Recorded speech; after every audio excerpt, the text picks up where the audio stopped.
लेकिन आज वो चीज नहीं है।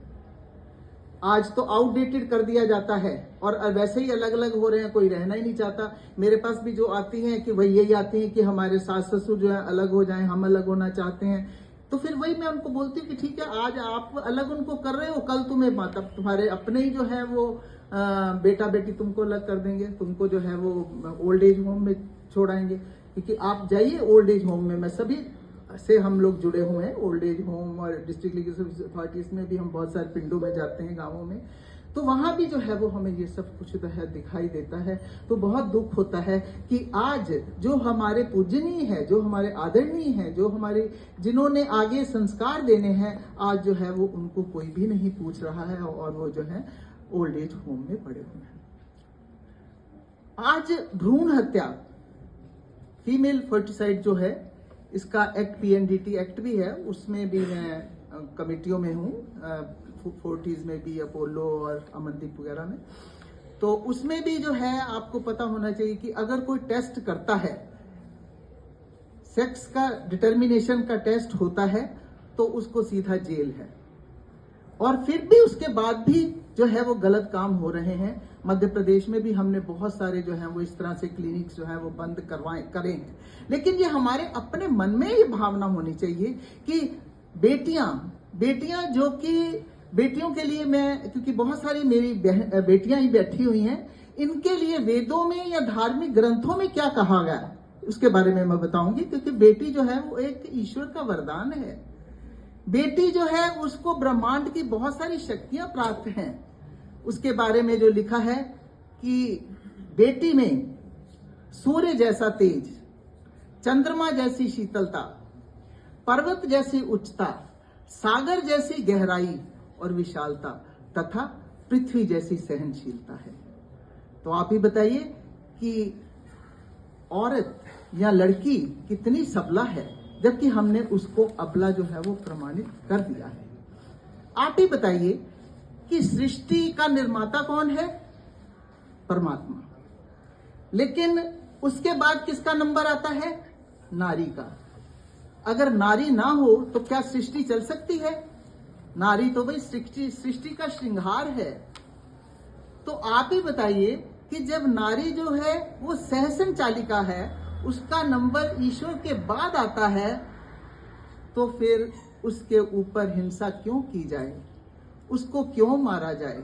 उसको दहेज के लिए प्रताड़ित क्यों किया जाए? हालांकि आप लोग तो अच्छे घरों से हो, आपके घरों में बेटियों की इज्जत हो रही है, वो मैं देख ही रही हूँ, बेटियां पढ़ रही हैं। लेकिन आपके सामने बहुत सारे चैलेंजेस हैं और सबसे बड़ा चैलेंज जो है ये भ्रूण हत्या का है, जिसको कि आपने भी रोकना है। हम ये ना सोचें कि हमारे पड़ोस में जो है भ्रूण हत्या हो रही है या डोमेस्टिक वायलेंस हो रही है तो हम चुप बैठे। आज उनके यहाँ की जो तपन है वो हमारे घर भी आएगी।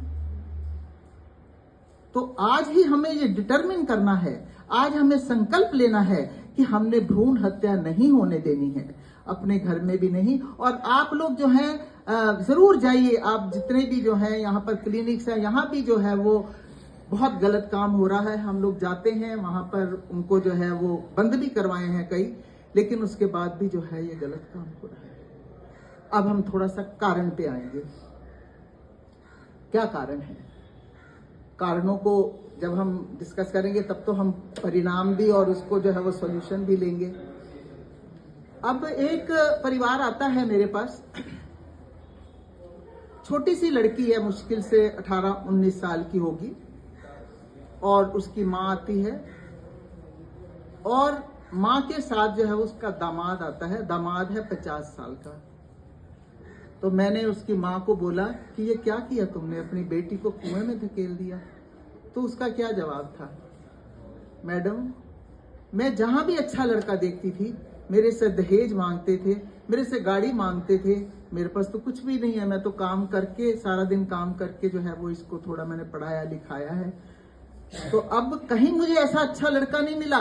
तो ये लड़का जो है ये शादीशुदा था, इसकी बीवी खत्म हो गई थी और बड़े बड़े बच्चे उसके, लेकिन ये खाता पीता है, खाने पीने का मतलब है कि इसको घर में रोटी ठीक मिल जाती है और अपना घर है, छोटा है जो भी है, इसलिए मैंने सोचा कम से कम घर में ठीक तो रहेगी।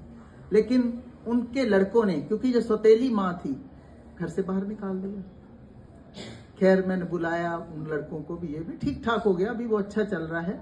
तो यहाँ मैं दहेज की बात करती हूँ कि आज जो है, और मैं तो कहती हूँ कि देखो, जिसने अपनी लड़की को पढ़ा दिया, लिखा दिया, जिगर का टुकड़ा वो आपको दे रहे हैं, तो और आपको क्या चाहिए? आपका घर संभालने वाली दे रही है, वो अपना नाम छोड़ करके वहां आई है, अपने माता पिता को छोड़कर अपने भाई बहनों के पास आपके पास आई है। तो इससे ज्यादा, और आपका घर आगे चलाएगी, वंश चलाएगी, आपके बच्चों को पालेगी, परिवार को जो है वो खुशहाल करेगी, इससे ज्यादा और क्या चाहिए? और लड़के, क्योंकि बहुत सारे आज भी ये माताओं के मन में ये होता है कि हमने बेटे के ऊपर इतना खर्चा किया, उसको इंजीनियर बनाया, उसको डॉक्टर बनाया, तो वो खर्चा हमें कहां से आए? वो हमें लड़की वालों की तरफ से आए, वो हमें कार दे, वो हमें, तो बहुत दुख होता है।